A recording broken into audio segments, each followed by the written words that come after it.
Hey everybody, this is Javi, and you are listening and watching the Inner Child Collective, where you and your inner child heal for the better. Welcome and hello. For those who don't know me, I'm a psychic, intuitive medium, and author who specializes in inner child therapy, and I put a strong emphasis on um, how we suffer as children from generational and historical trauma, and how we can actually heal from that by using, our inner child energy and tapping into our inner child energy. And so today, I have a guest. And so, like, I'm really excited about this. Listen, I'm not even joking. Like, I read your resume. I'm like, Lord, like, I'm for real. Like, I was very impressed, to be honest with you. Um, Thank you. so yeah, you're very much a force to be reckoned with, y'all. Y'all have to. He not only facilitated and presented workshops about mindfulness and marketing and leadership development for organizations such as the Human Rights Campaign, but he's also a registered yoga teacher, sound practitioner, meditation teacher, yoga nidra teacher, Reiki practitioner, and a Gallup certified strength coach. And that's not even all of it, right? He's also he's also the host of the Mindful Rebel podcast, which emphasizes the intersection between mindfulness and leadership. And also, he's a dog dad, a plant dad, and a hardcore gamer. So, so give a warm welcome to Shawn Moore. How are you, sir? I am well. I am well. I want to say thank you for opening up your platform to allow this ability to dialogue with you today. So I'm really excited. You know, this was one of the highlights. I had a lot of work-related meetings throughout the day today, but I was like, I know this evening, this afternoon, we get to connect and chat. So I'm excited. Word. I'm so glad you're here, and I'm very honored to have you on here as well. So, like, how are you doing, by the way? Like, how are you doing? Uh, I'm good. I would say I'm good. I'm balancing the it's a balancing act, right? I think right now we know that 2020 has been uh crazy to say the least. We've all been dealing with this shift or current of change that I think has been impressed upon all of us in a lot of different ways. And for me, I've been doing a lot of reading during this time, and just really leaning into this ability to not fight the change. And I think we typically have this, uh, as cool as we act like we are, we typically have this resistance to change, whether we acknowledge it or not. And so I think one of my biggest lessons, which today has been one of those days, is really just whatever change is coming, how do I kind of release into it and see Yeah, what's on the other side of that. And so that's been my work recently. That's been my that's work. Yeah, leaning that's into it. cool.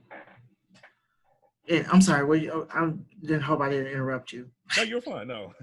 Okay. Yeah, so that's really cool that you said that because I know that a lot of people, especially during the first part of the first wave of COVID, there's a lot of people, especially those who are in the community, and are used to working outside the house or outside of their home. They had a rough time, especially extroverted people and people who were very much into community work. And I was wondering, like, at the beginning of COVID, how were you able to, cope with everything? Yeah, for me, I'm on the opposite end of the extrovert spectrum. I'm definitely a textbook introvert. So Mm, for me, I was good. In full time, I work in higher education, and the college that I work at, we in March we did a swift close down, got our students back home. And immediately began at home work. And so for me, I was like, oh, this is great. I'm working from home. I can move from the computer to the couch to the mm, kitchen and really be able to kind of relax. And then also it created some space to do some of the other work that I do a little bit more frequently. But for me, I think to your point about connection to community, that's probably been one of the challenging pieces is missing that physical interaction with community. But again, I think going back to that releasing into what change has to offer for you, I think the ability has been there, but just reframing the thought process. So I think at the beginning of COVID, it was an adjustment. I was enjoying it, and I think by the time we hit July, I'm like, oh, I'm ready to go outside. I'm ready to right. travel. I'm ready to do some things. But I think this time has really just proven to, if taken advantage, provided some really nice playground to just kind of create and lean into what we can do differently around this time. Yeah, so I definitely want to talk to you a little bit about that later, as far as like your community work and in COVID and how you are doing everything you can to like still be connected. Because I'm really interested in that. And so like I have so many questions for you because like again, like when I saw um your page, I was like, yeah, like there's so many questions I have, especially the one about how did your healing and your spiritual journey begin?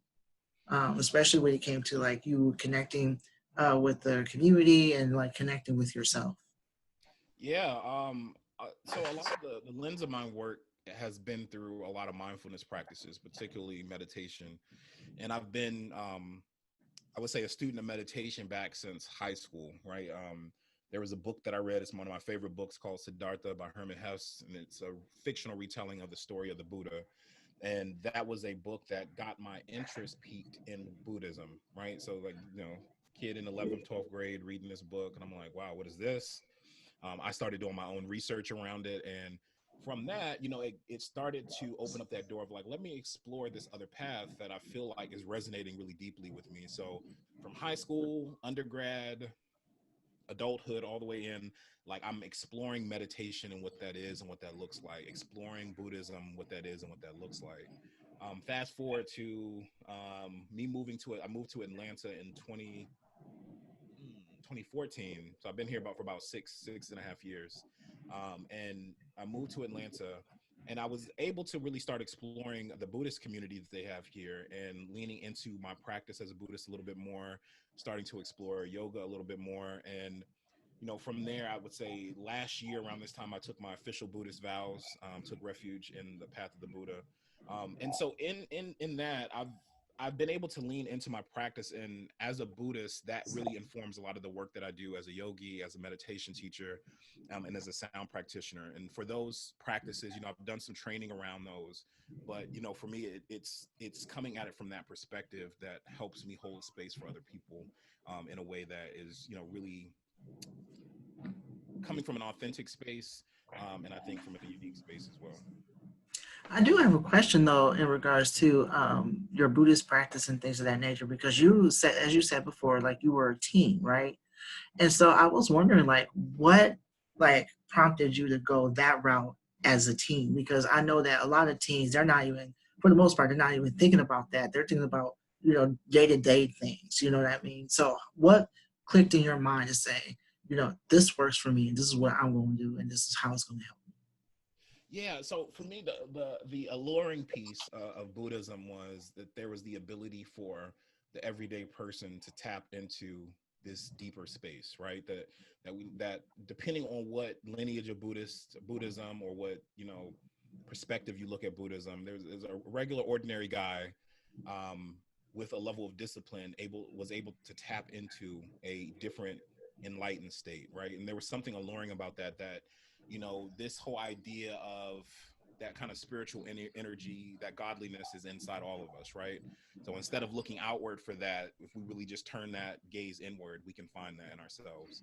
And I think for me, that was really important, especially in a space where, I'm a high school student, I'm figuring out my sexuality, figuring out spaces that really resonated with who I am. And for me, not that I can say, as somebody who grew up Christian, I never had one of those horror story experiences where, I just outwardly didn't feel like I fit in the context of church, right? But even in acknowledging and seeing those experiences from other people, and then hearing some of the things that's like, well, you're going to hell because of who you love, all those kind of things kind of resonated with me, not even from a direct experience, but just from kind of like being on the peripheral of those kind of experiences. I wanted to lean into a space that felt like it was welcoming to me. And I think in my exploration, and I've always been, I'm a nerd. You can see my bookshelf behind me. I read. I like you. to explore cultures. um I'm that's just kind of who I am at my core. And for me, that just provided another lane to kind of read into, explore, and really, I think in that space, it helped me figure out a lot about myself. And so in honoring what Buddhism has done for me in terms of exploring the core of who I am, it just allows me to continue to walk down that path deeper and deeper, because I'm like, wow, every level, every step I take towards that, it's giving me new insight in how I'm showing up in the world, and it's really contributed really foundationally to how I'm showing up now. Yeah, it just seemed to me like you were actually given the space to explore that part of yourself, in addition to like honoring who you are as far as your sexuality. Because most, especially in the Black community, not um, that's not very common. And so I really am glad that you were able to like at least have the space, and at least in your home and like in general, to like And I basically go ahead. Yeah, I credit a lot of that to the fact that, that exploration started at the end of high school, right, into college, where, first generation college student going away to college, right? There's a lot of independence there where, my parents aren't necessarily checking in on what I'm doing or those kind of things. My proximity to being away from home, I think, Mhm. allowed me to explore that a little deeper. And one of the things I'll say is my parents, I have three older brothers. They're the athletes. They walk in that sort of space, right? I was always the younger book nerd, so I always kind of existed in my own space, right? My parents just like, oh, he has a book, let him kind of do his own thing. He'll be fine, just as long as those grades are good, right? So Right. there was never a lot of question around my exploration in those things, and even as an adult, we really don't get into those kind of conversations, right? But I know that I was afforded that opportunity because college gave me that safe space to kind of go off and figure things out on my own without that kind of gaze of um the parentals kind of watching and kind of dictating what it is that I can and can't do. And from there, there's always been a level of independence away from what my kind of nuclear family really looked like. Okay, so like that does bring me to the question of your experiences at Morehouse College, because it just seems like, just based on what you were saying, once you got there, you were able to explore yourself and your spirituality at a much deeper level. And so I was wondering, like, how were you able to use your Buddhist practice, on an everyday basis, especially since your schedule is busy and you are a freshman in college and so on and so forth. Yeah, when I was in, so for undergrad, I went to Bowie State University, Oh, and when that for me created space there to manage and deal with, I would say, like the anxieties and unknown of being a first generation college student, right? So like for me, I didn't have the frame of reference of knowing, like, I don't know what the hell the FAFSA is. Like, I don't know, I don't know all of these sort of things, right? And so for me, it helped manage some of that anxiety that came along with navigating through college in a space that sometimes felt a little isolating, right? That, growing up in inner city Baltimore and then going, Bowie's not that far from Baltimore, Maryland, but it's, it was far enough that it felt sometimes a little isolating. I think the practice gave me some solace to kind of go inside myself and kind of level out in that way. But I think to that point, it created safety in a space where I didn't always know if I had that level of safety. And I think that's mhm. one of the things that I carry with my meditation practice, even now, is that, even thinking about the busyness of the day, meditation creates for me that pocket of safety that it's like, I don't need anything else. Let me just take a minute, sit on my mat and tune into myself, seeing what it is that I need. It's like, in the morning I meditate, and then at some point midway through the day, whether that's when I finish working, I wrap up with a podcast recording, a sound bath, or something. I do something midway through the day. It gives me an opportunity to check in. It gives me a beautiful space to check in with myself and really see what I need in the moment, because, you know, sometimes when we're moving fast, we don't get a chance to listen to what our mind, body, and spirit are even asking for in that moment. Right. And especially like since you're like a freshman in college and you're just now, finding out what the world is like, you know what I mean? And there is that anxiety that you're talking about. And then on top of that, a lot of college students don't even know what they're wanting to do. They don't know themselves, or they are doing something that someone else wants them to do, because they've learned a long time ago that if they do not, then they're not going to be safe no matter where they go. And I wonder, like, with you being a college student and you're being solid as you are, did other students see that and and were very influenced by you and very encouraged by you? Like, were you able to use your practice to um, connect with other people even during that time? Yeah, I would say it allowed me to make the friends that I needed to make, right? Like right now, even thinking I was in undergrad, I graduated in 2009, so a little over 10 years ago that I graduated from undergrad. Some of the people that I made some of those deep solid connections with, I'm still in touch with now, and those are people that are in this sort of world that we're in, right? That folks that are yoga teachers, meditation teachers in that space that kind of do that work. So I think for me, helping tapping into that space at such an earlier age helped me make a different level of community that I'm just really grateful to be in connection with now. But I think when I think back to that, it did feel a little alienating. It felt a little weird. I would have, I would have Buddhist statues in my dorm room. People were like, what's that? It's you got some of those questions, but it did give you a space to get a little bit more comfortable in who you are. And one of the other piece outside of being able to tap in and check in with myself, one of the other I think important things that I've gotten from um, reverence to my meditation practice or any of these mindfulness practices is a better understanding of who I am, right?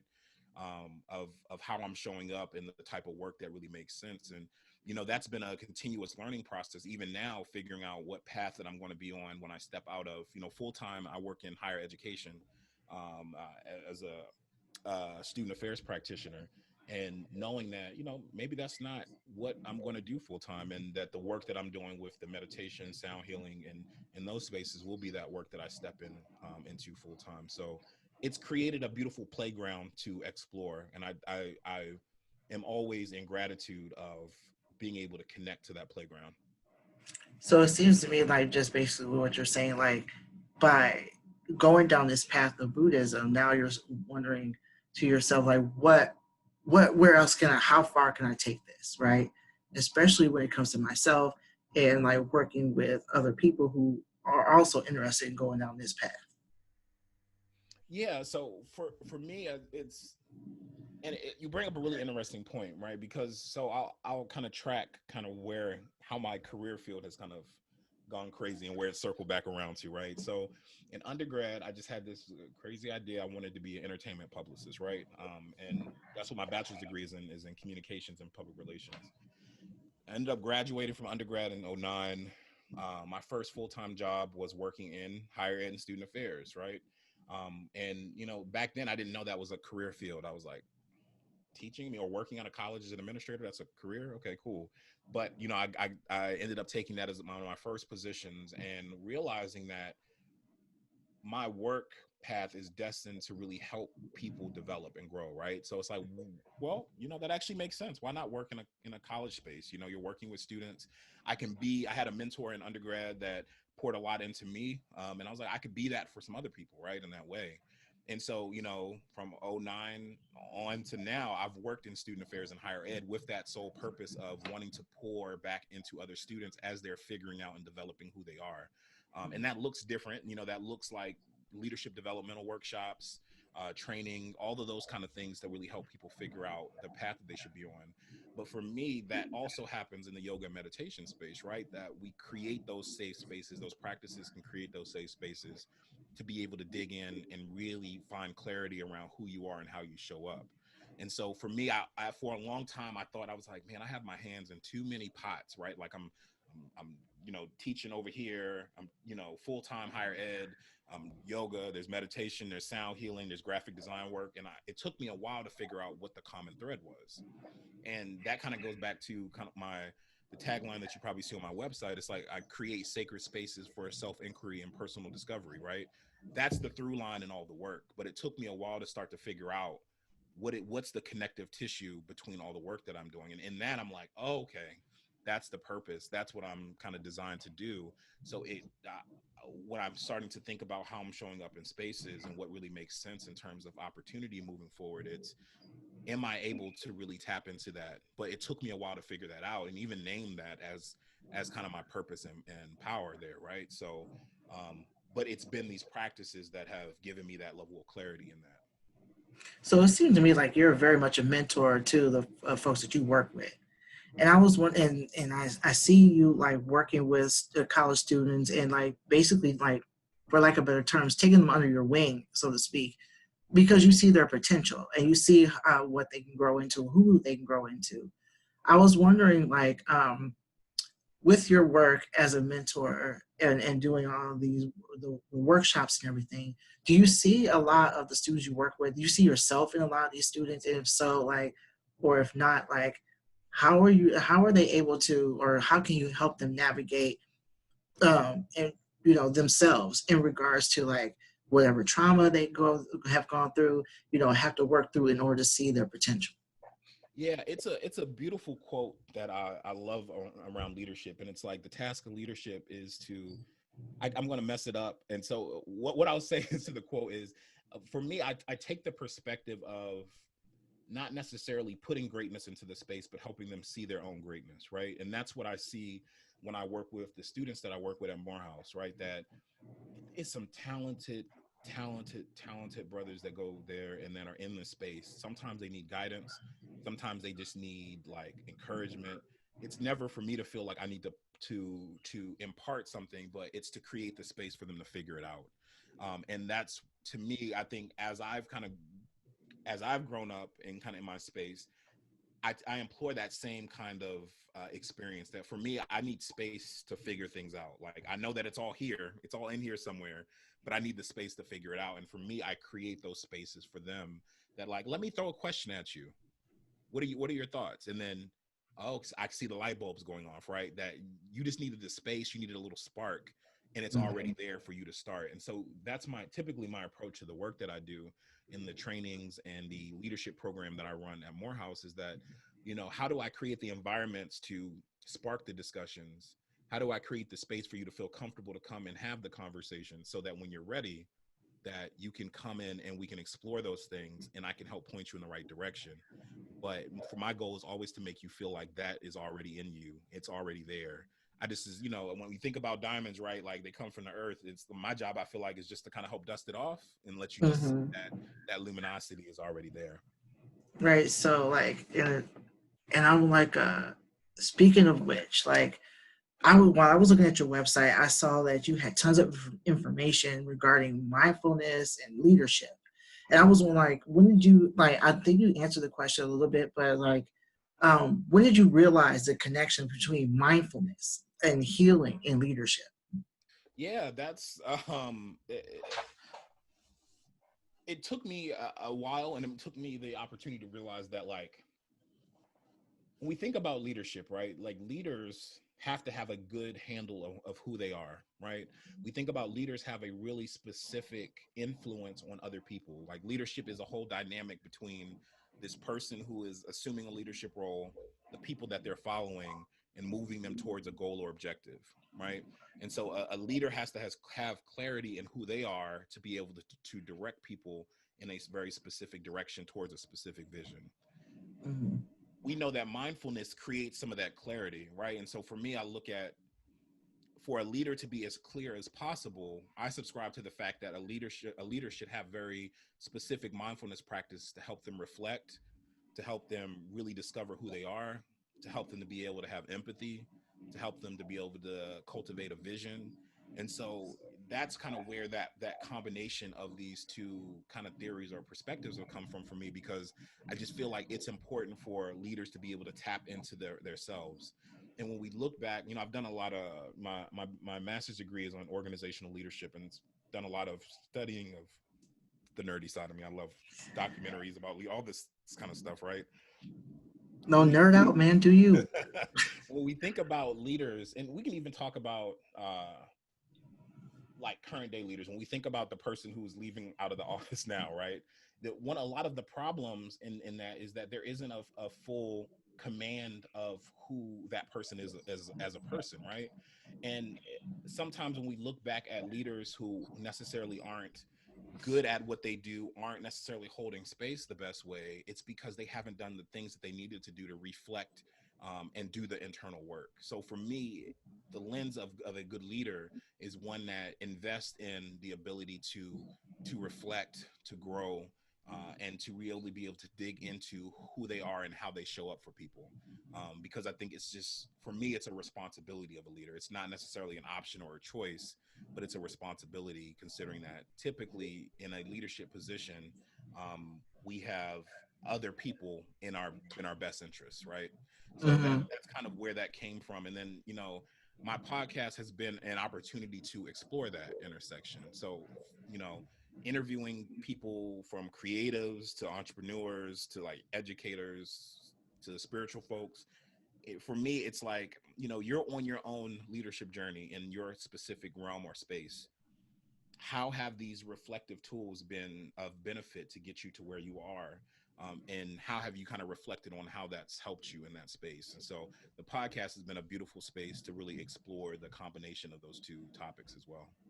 So please talk a little bit more about like your podcast, because I Mhm. was, unfortunately, I was today years old when I found out like you had this podcast, and I'm Yeah. really interested in it, especially when you're talking about leadership in the community, and so I was wondering like, it's a safe space. So how can you talk a little bit about that experience in regards to like hearing these stories about people's strength and how they were able to for basically like embrace themselves as leaders and see themselves as leaders.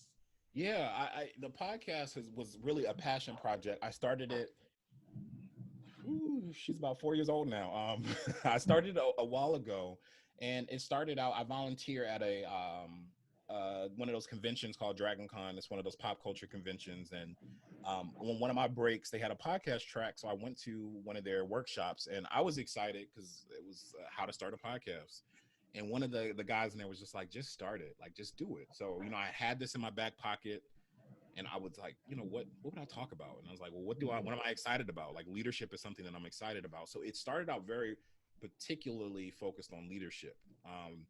I wanted to interview people that look like us, having Mm-hmm. conversations about leadership. And I'm the guy. I listen to all the podcasts, like Gary V, Brene Brown, all the leadership and personal development podcasts. But for me, I didn't feel like at that point 4 years ago there was a lot of conversation about us in the equation of leadership. And so that's what the podcast kind of set out to do. And then in just reviewing some of the episodes and listening, I'm like, damn, everybody has some sort of mindfulness practice, some sort of reflective practice, something that they do. If it's not a structured seated practice, it's like I write, I journal, I take time away to do these things, and I'm like, let's position the conversation from that perspective then. And that's where I would say maybe 25 episodes in, the position started to shift over into, let's talk about that intersection there, because it was already baked into the conversation. And so now we're about, I think, 94 95 episodes in, and it's just been a great kind of opportunity to really talk to other people and see, you know no matter where we are, no matter what we're doing, for those folks that are moving in a level of success on their journey, it's like they've implemented these tools in some way, and it's really beautiful to see how it's been beneficial, along that path.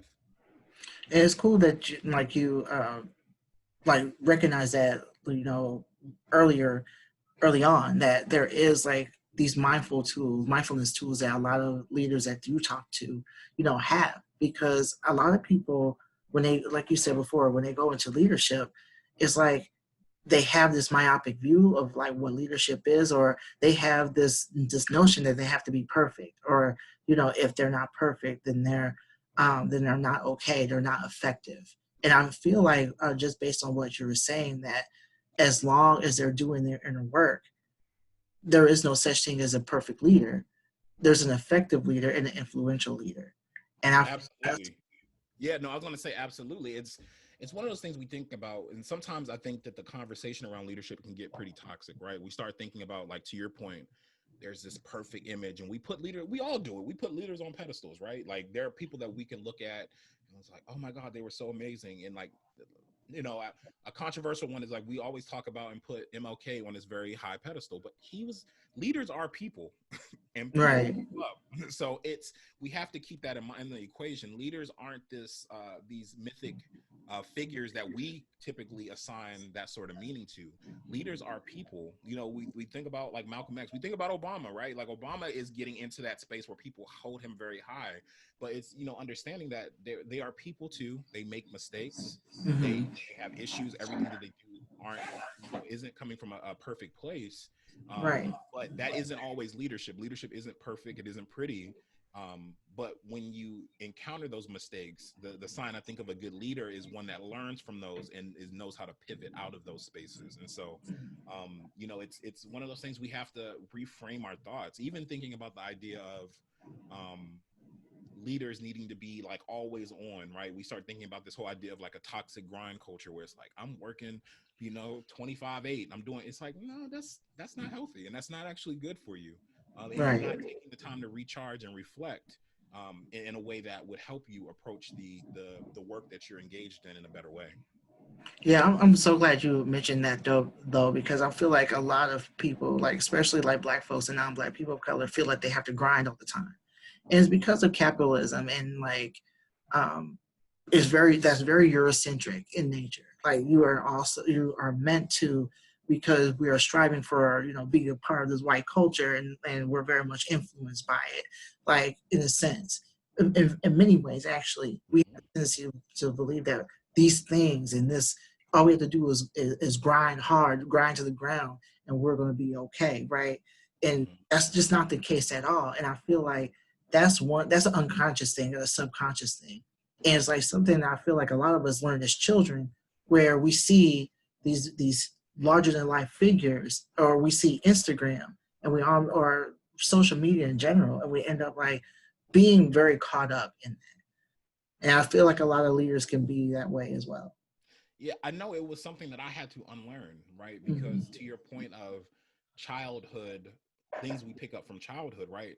I watched my mom grind that way, right? Like to make ends meet. I watched my father when he was the times in which he was around grind in that way to do everything to make ends meet, right? We I came up, you know, in a space of poverty, right? And you know, I've seen what that grind looks like. So for me, I automatically felt like the minute I was able to start working, I had been working. Like I was working, I think in Baltimore, they have some like summer work programs. So I was working as early as like 13, 14, right? So for me, that had been something that was just ingrained in me. It's like, oh, your worth is tied to your work. So if you're not working, you know, you're not doing anything. And that's something that as an adult, I had to like grow out of. Like, you know, an undergrad, I know the working until 6 a.m., you know, on Mm. papers and things like that. As an adult, there's no way I'm gonna be in bed by 10 o'clock. And I was like, you know what, I'm gonna wake up early and I'll work on it in the morning. But it's unlearning those things to know that, you know, it's who we are isn't always tied to what our output is. And it's a difficult lesson, but to your point, it is one of those things that I think as people of color, as black folks, we just internalize in a way because we feel like sometimes we're trying to play catch up, or we're you know, keeping up with the Joneses, where that's going to kill us. I mean, just to be Right. to be really frank, that sort of mentality can be very detrimental. Right. Um, and like speaking of like you know that and basically doing a lot. You know what I mean? In addition to you being a public speaker, right? You're also all these things like a registered yoga teacher, practitioner, and a meditation teacher. All these things. And I was wondering, like, in what ways um, can folks use your services to connect with the mind, the body, and the spirit, especially if they're working with, or connecting with their inner child.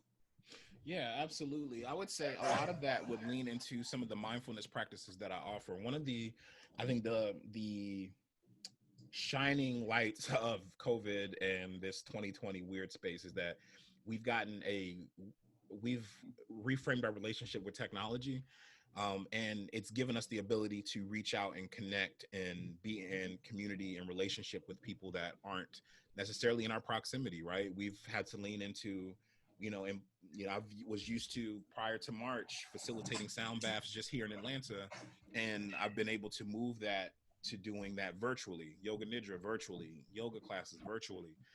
So it's, I think for folks who are looking to connect with practitioners that may kind of speak their language and be in the work that may be familiar for them, I do offer virtual offerings and opportunities for folks that are interested in exploring. So I do virtual sound bath classes, virtual yoga nidra and meditation classes, some restorative yoga work, and then I also do some virtual coaching work for folks who are exploring where they are trying to move or pivot to in different spaces in their life. So the great piece is, we're not necessarily bound by city and state lines anymore. That we can really connect with people across the country and internationally. And I've been in a space of gratitude around being able to do that with those practices in that way. I was wondering too, like you're a huge anime fan and a sci-fi geek and all that. I could see the baby Yoda in the back. Yeah, yeah. Yeah, so like I'm here for it.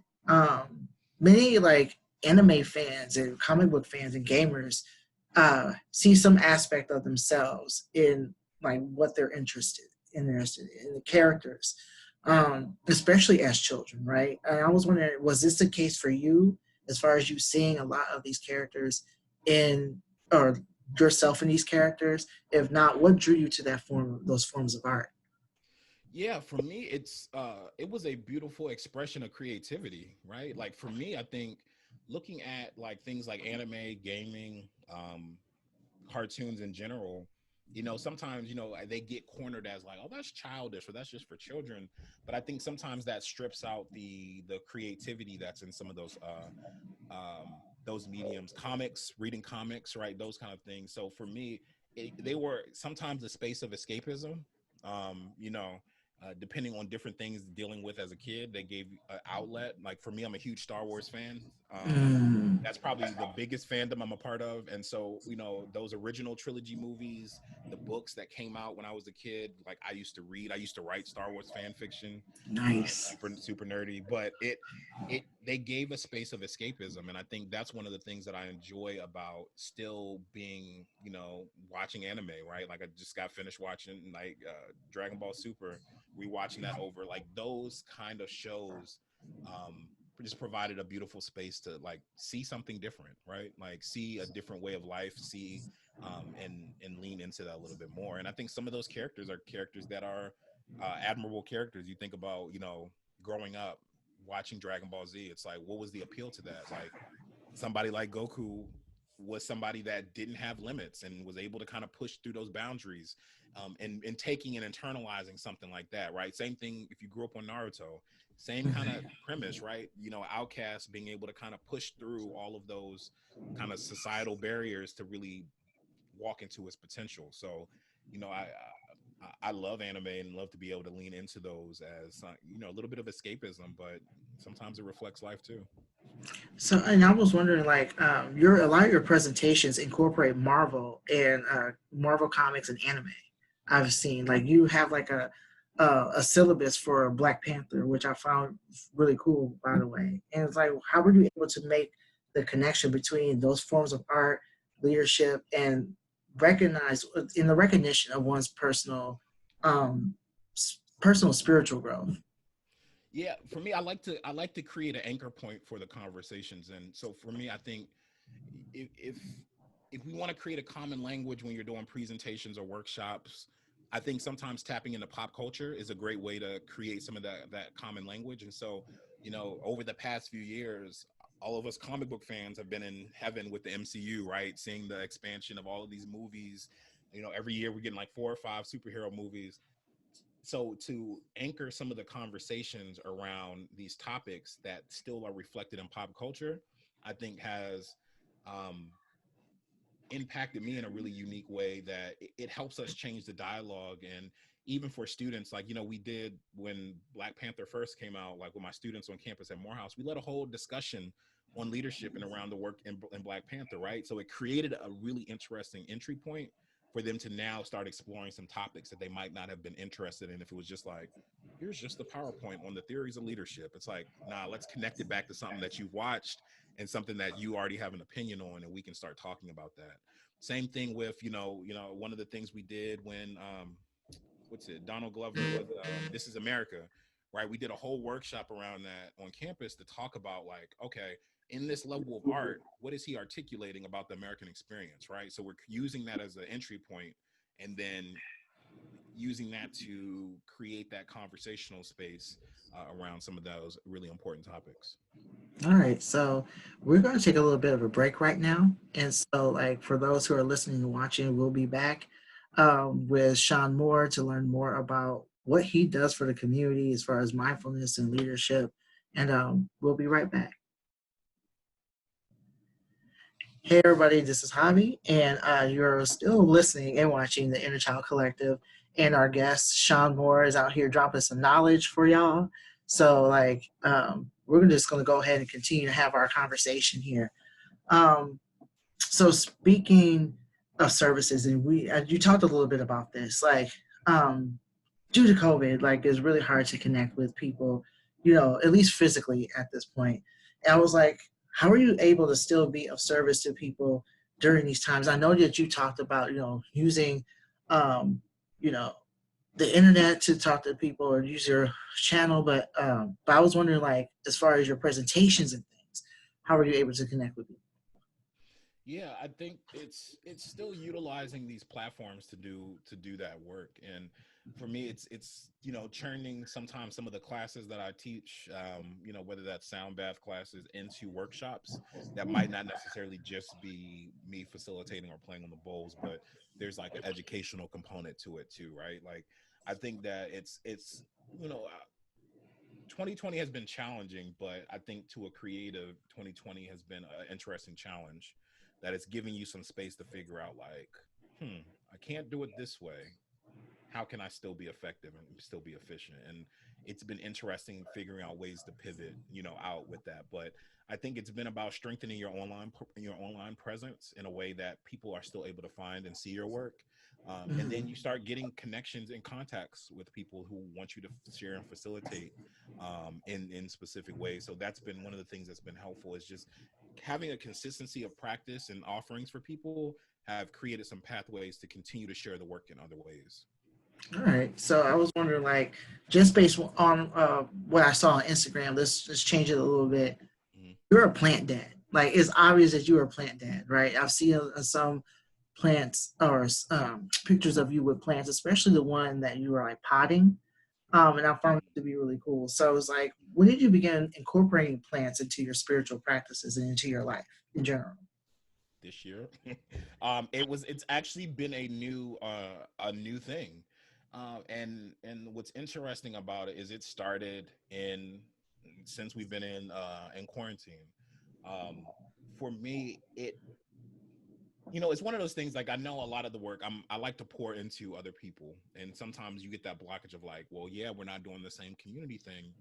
They became another vessel of pouring into something else. But, even through that, for me, there's something about really taking the time and being intentional with the energy you're putting into another living thing.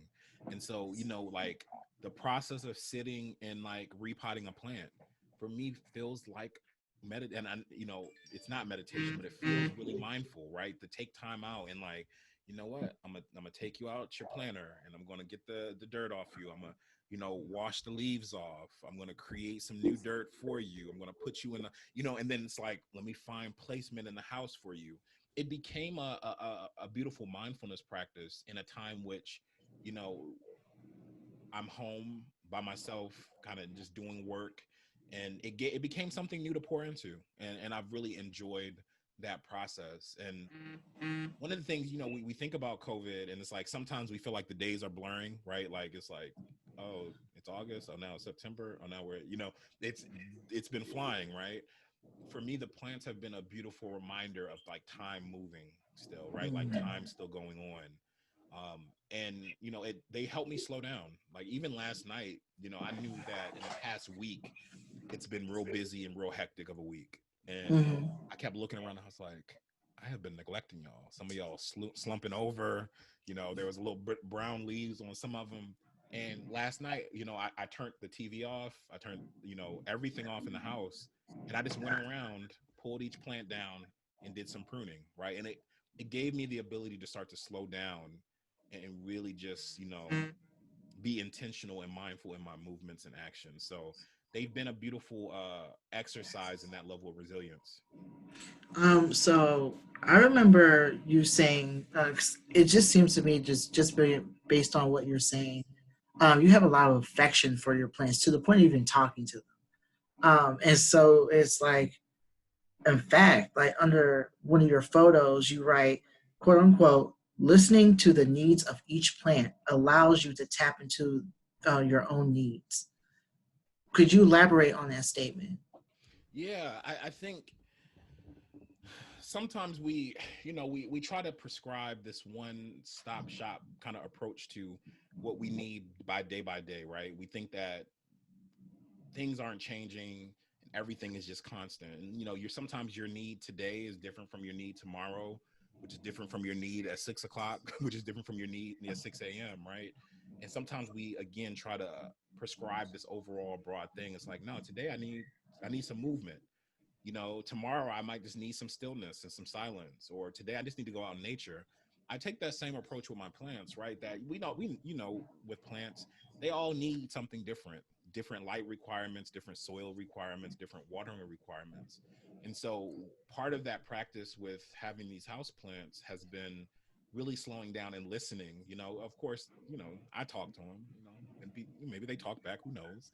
But for me, listening is like, what do you need in this moment? And that has been interesting and wonderful to watch all in the same breath, because you start to learn them, right? You start to know, like, my pothos, you good for about a week. I don't have to really bother you until then. I'll come back and pay attention to you. And like my steak plants, y'all are good, right? My elephant ears, like, I gotta watch y'all day by day because y'all need a little bit more, and that's okay. But you start to learn and you start to know them in a way that you can start to cater your attention to each plant.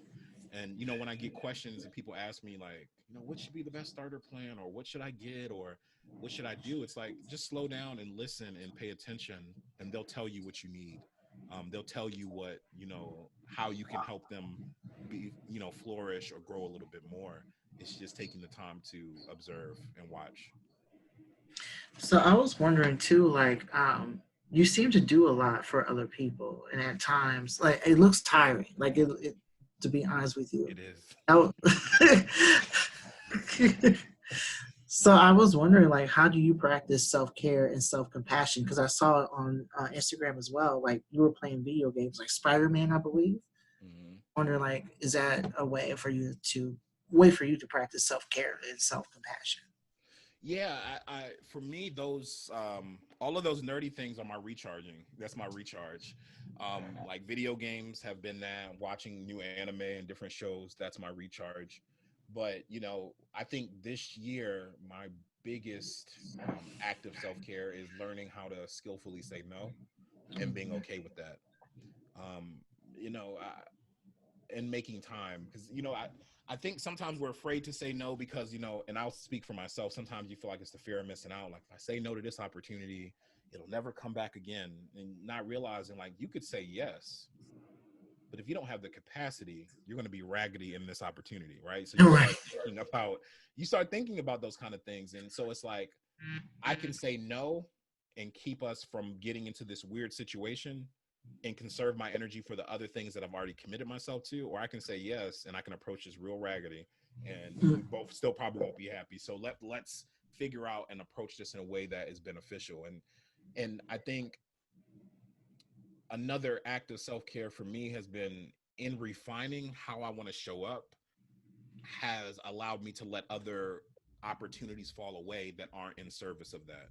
So, that's been really beneficial to create that reflective space. But, you know, day to day, meditation, yoga nidra. One of the things that I know I've needed recently, I do a lot of yin practices, right? These soft, gentle, stillness based practices.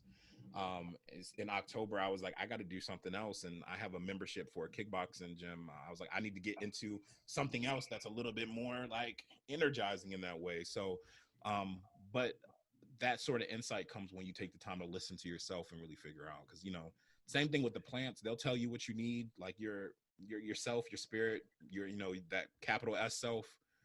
They'll tell you what you need, but we got to create the space and the conditions to really listen. Yeah, I really appreciate the fact that you said that no. You know, you got to say no because word that word is a one word sentence. Like it really is, and it also reminds me of people pleasing and how like a lot of kids growing up feel like if they are not saying no or not saying yes to something, or they're not able to like have that space to do so, then they end up people pleasing because they want to do everything they can to be accepted by the adults around them. And so that's what I hear like when you're talking about, and I'm not saying you yourself are a people pleaser. I'm just saying like that's what I hear a lot of times among people who have gone through trauma, how they are afraid to say no, and then that like trickles into their adulthood to the point where they're burning themselves out, and like you said, is showing up raggedy because they don't have the capacity, or they feel as if they don't have the permission to just say no, I can't do this right now. Yeah, and I think that goes back to this earlier conversation about things you pick up from childhood, right? Like, for me, that there was a nasty combination of your work is connected to your worth, Mm-hmm. and then from a childhood perspective of this need to be seen, right, and so Mm-hmm. when those things collide, there's a whole lot of saying yes, there's a whole lot of doing a lot of things that you might not want to do in terms of opportunities and business ventures and things like that you're like, damn, I said yes to this, but I really don't have the capacity. Like, but you say yes because, again, I'm trying to stay busy and I'm trying to stay seen, right? And that's when we start thinking about those things. That's ego creeping in, right? That's Mm-hmm. that's our ego creeping in, and it's for me, that's been a lesson in another one of those lessons on unlearning, right? Like, I don't have to say yes to everything, and if Mm-hmm. I say no, that does not mean any less of who I am or my capabilities. And the right opportunities will present themselves when you're in the capacity to embark on those opportunities. And so those have just been things that I've had to sit with and be like, oh, thank you for this email, for this inquiry, this is a great opportunity, but I cannot, but let's talk in 2 months. Mm-hmm. And one of the things I've learned is, like, if folks are really interested in what you have to offer, they'll wait. I've Mm-hmm.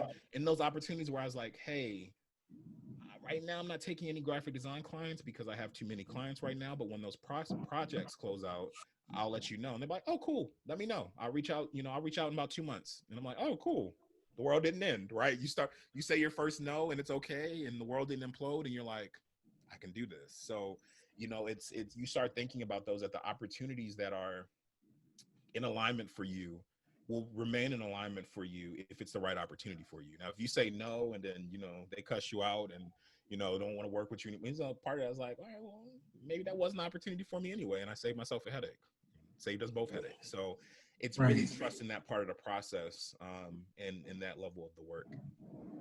And I wanted to go back a little bit about your relationship with your plants, Mm-hmm. because they're definitely part of the healing work for a lot of people, especially the spiritual community. And I was wondering, like, what words of wisdom do you have for people who are especially doing like inner child work? How can they work with plants, and how can that help them heal and connect with that part of themselves? And from your perspective, how would that be? Yeah, I think as and I appreciate this conversation because it's providing clarity in this too. As I'm listening through through lines, like, I'm big on listening and figuring out the connections. And the connection that's jumping out at me intuitively right now is like listening and the power of listening. And I know that's coming from, as a sound practitioner, not a yogi. Like, listening to sound creates those pathways for us to do the inner work. For me, and I think back to listening to your plants and creating that space to listen, if we create the conditions to listen, then there's a wealth of knowledge behind that. But sometimes we need exercises that help us refine our listening. For me, I think plants have been a beautiful exercise in listening because, again, we're listening to the subtleties, right? It's not someone saying what they need, right? A plant is like, let me observe, let me feel into the energy and see, like, all right, let me move you over here, or let me do these things to tend to your needs.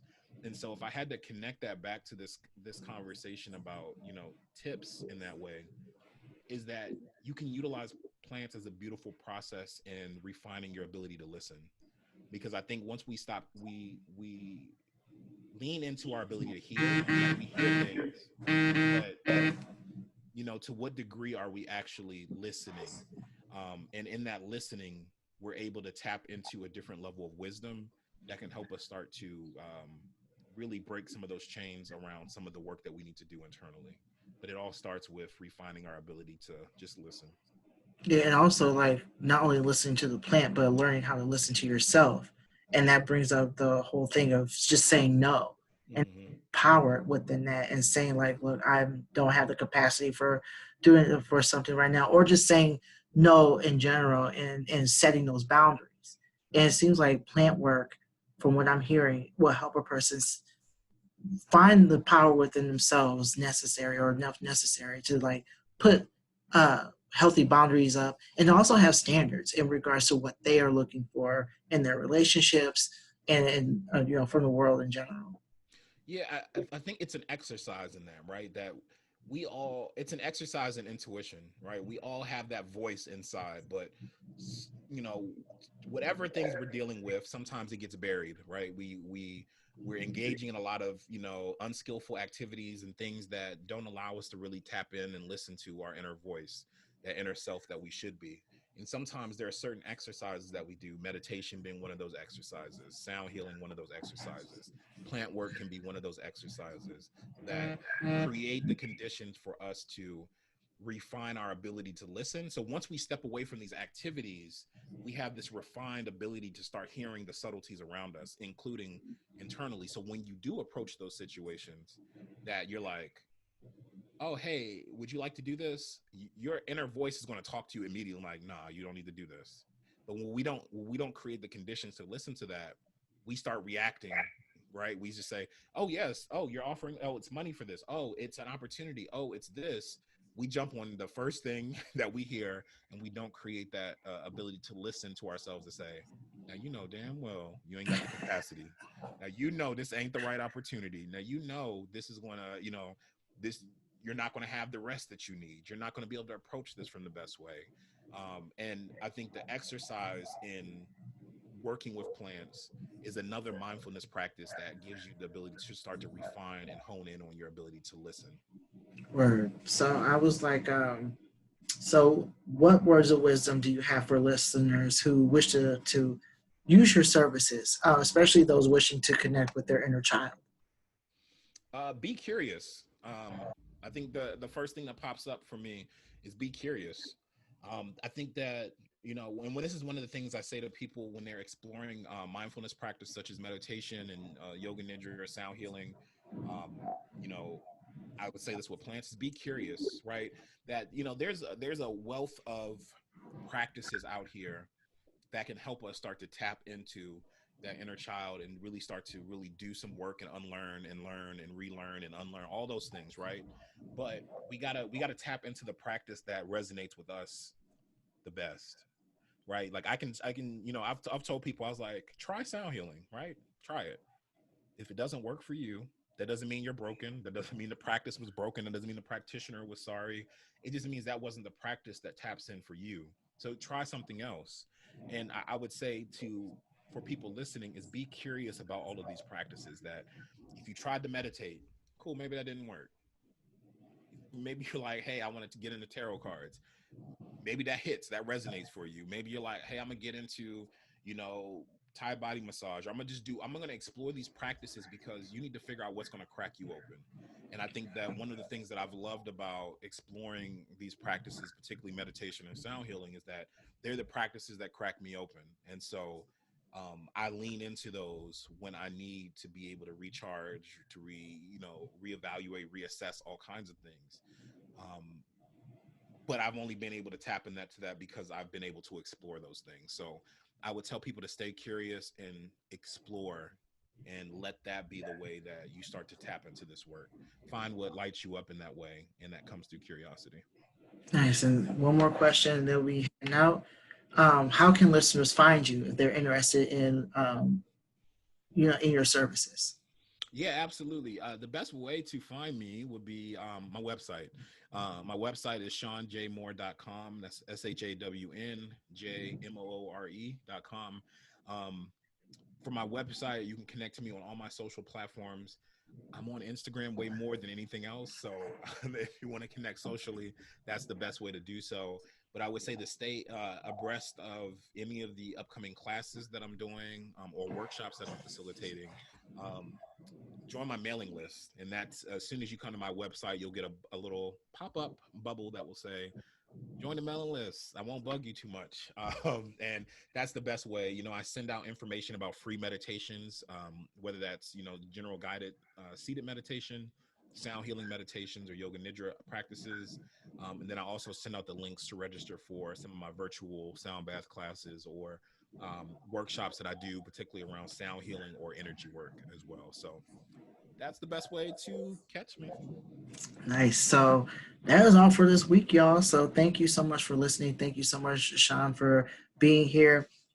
If you are interested in this episode or it resonates with you, you can listen to it on iTunes, Anchor, or wherever you listen to podcasts. You can also listen to Shawn's podcast as well. Um, and find out about mindfulness and leadership, and also like listen to some dope people like talk about themselves. You know what I mean? Like I'm for real. And also, if you want to, you know, follow Shawn, find him on Instagram. Also go to ShawnJmoore.com to find out more information about his workshops and his practices, his spiritual practices. You can also follow me on Instagram, Facebook, Twitter, and TikTok, and Instagram. And also, if you are interested in more in-depth reading, you can go to www.innerchildcollective.com and book an appointment. And follow the YouTube page so you'll never miss another video, especially one of like this one. So thank you so much for listening. Thank you so much here, Shawn, for being here. I really appreciate it. And so, No, I appreciate you having me. Thank you for opening up your platform to allow me to chat with you, to be in conversation and community. It really means a lot. And anytime we can have these sort of conversations, it means a lot. So thank you so much. no problem. I'm honored that you're here. So until next time, y'all, peace.